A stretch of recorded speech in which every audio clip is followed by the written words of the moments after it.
World Cup 2026 will be different. Not because of the stadiums, not because of the new format, not even because it will be the biggest World Cup in history. It will be different because it could be the final chapter of one of football's greatest stories. We will fight for Portugal and for Cristiano Ronaldo. When Vitinha made that statement, it wasn't just another interview quote. It felt like a promise from an entire generation of Portuguese players to the man who has carried their nation's hopes for more than 2 decades. For over 20 years, Cristiano Ronaldo has given everything to Portugal. He has broken records, he has won trophies, he has inspired millions. But there is still one dream that remains unfinished: the FIFA World Cup. And now, as World Cup 2026 approaches, Portugal seems united by a single mission. They are not only fighting for their country, they are fighting for their captain. After years of heartbreak, after painful eliminations, after endless criticism and countless voices claiming he was finished, Cristiano Ronaldo deserves an ending filled with joy, not the tears that accompanied him down the tunnel after Portugal's World Cup exit in Qatar. At 41 years old, most football legends are long retired, but Ronaldo has never been like most players. He keeps going, he keeps scoring, he keeps chasing greatness with the same hunger that made him a global icon. Even after moving to Saudi Arabia and facing constant scrutiny, Ronaldo refused to give up. He continued to score goals. He continued to win trophies. And most importantly, he never lost the mentality that has defined his entire career. The mentality of being number one. That is why World Cup 2026 could witness something extraordinary. A 1-year-old striker still leading the attack of a genuine title contender. Many people say Ronaldo is too old, but football is not always about age. It is about impact. And Portugal still lacks a more reliable center forward capable of delivering consistently on the biggest stage. Gonçalo Ramos remains an important option, but he has struggled to establish himself as Portugal's undisputed starter. Meanwhile, players like Rafael Leao, Pedro Neto, and Francisco Conceição are naturally more effective on the wings. When Portugal needs someone inside the penalty area to finish chances, Ronaldo remains their most trusted weapon. But what makes this Portugal team truly dangerous is not Ronaldo alone. It is the team around him. For the first time in years, Portugal no longer depends entirely on Cristiano Ronaldo. This is a true golden generation. Bruno Fernandes, Bernardo Silva, Vitinha, João Neves, Ruben Dias. World-class players entering or already enjoying the prime years of their careers.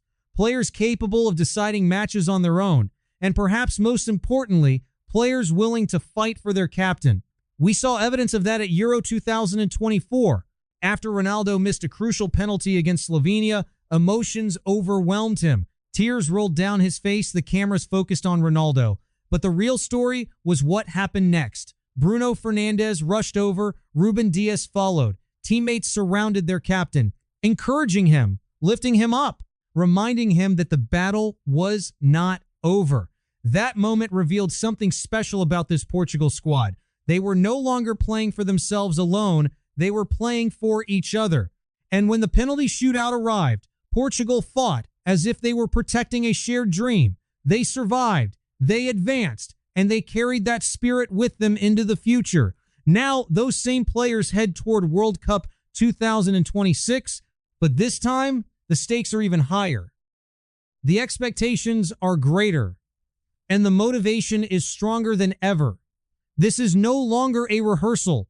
The United States, Canada, Mexico, these countries will host the biggest stage in football, and Portugal's golden generation knows that this could be their defining moment. Euro 2024 was the lesson. World Cup 2026 is the final exam. What makes this story even more fascinating is Ronaldo's evolution. Years ago, Portugal's entire tactical plan revolved around him.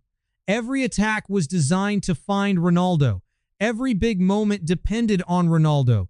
If plan A failed, the solution was usually more Ronaldo. Under Roberto Martinez, that reality has changed. Portugal is now more balanced, more unpredictable, more complete. Ronaldo remains a central figure, but he is no longer the only pillar supporting the team. And perhaps the greatest sign of his maturity is that he understands this. At 41, Ronaldo knows that if he wants his teammates to fight for him, he must also sacrifice for them. If Martinez starts him, he will give everything on the pitch. If he is asked to sit on the bench, he must be ready for that role too. Because the ultimate objective is no longer individual glory. It is the World Cup. A decade ago, Cristiano Ronaldo was the player who pushed everyone around him beyond their limits.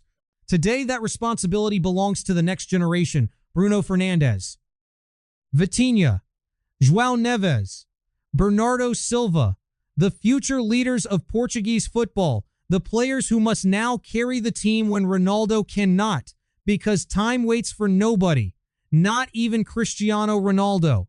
And that is what makes World Cup 2026 so emotional. This is not just another tournament. It is potentially the final opportunity for one of football's greatest icons to complete the only missing piece of his legendary career. One last dream, one last mission, one last dance. And if Cristiano Ronaldo somehow lifts the World Cup trophy in 2026, it will not simply be Portugal's greatest achievement.